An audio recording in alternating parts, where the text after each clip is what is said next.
Freestyle ulit tayo, freestyle. On the spot. Piting niyo kahapon. Warm up lang yun. Anabolic beats daw siya. Di ikaw na. Yo!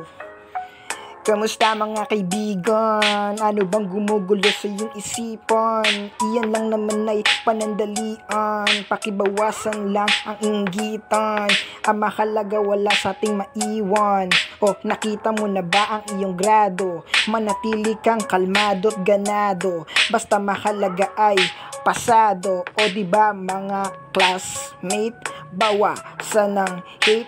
Ang mahalaga tayo ay makagraduate. O ano pa bang gusto kong sabihin? Teka lang, iisipin.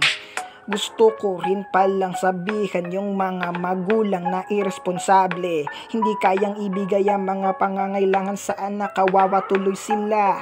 Sana sa isip dapat responsable ka, dapat bago ka gumawa ng anak. Pagkat ang kahirapan ay sa kanila babakat. Yun lang naman, ano pa bang gusto kong sabihin? Teka lang, mag-iisip, huwag sana kayong mangawit dyan. Yung kalikasan ay pangalagaan, pagka dyan nakasalalay ang ating kaligtasan. Ano pa ba? Teka lang, mag-iisip, oy, yung COVID pala, ang kailangan dyan ay magkaisa at disiplina para ang pag-ulan ng problema ay tumila. Teka lang, ano pa ba? Ako'y magsasalita, itutuloy, san ba to patungo? Pwede ba dyan sa puso mo? Oy, teka lang, naliligaw pero di ako maliligaw ng tiyempo. Kompleto tugma ko kahit on the spot. Lahat ito sa inyo ay babakat sa inyong balat na parang tato. O, teka lang, mag-iisip ako, ano pa bang gusto kong sabihin?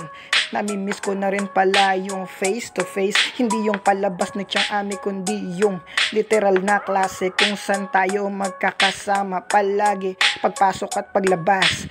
Tapos kakain kung saan paman yan. Tapos mag-aabang ng jeep. Kahit na ang katabi amoy ang hit na may danggit, parang itinakwil ng langit. Ano pa? Teka lang. Basta ipagpatuloy mo, laban lang. Ano mang pasan, kaya yan malalampasan. Sarili mo lang kalaban. Kaya dapat ang kasipagan ay mapanatili palagi sa ating mga pag-iisip. Huwag kang maiinip, teka lang, itutuloy. Huwag kang makinig kay Rudy Baldwin at Kibuloy. Wala silang alam. O diba kaya nyo pa rin? Kaya ko pa rin mag-freestyle. Meanwhile, kaya wag nyo kong gambalain, pagkat ako'y parang isang missile. Oh, kaya ba to ng mga idolo nyo? Hindi, pagkat puro lang sila ingay, wala namang husay. Ito ang aking patunay. Tapos.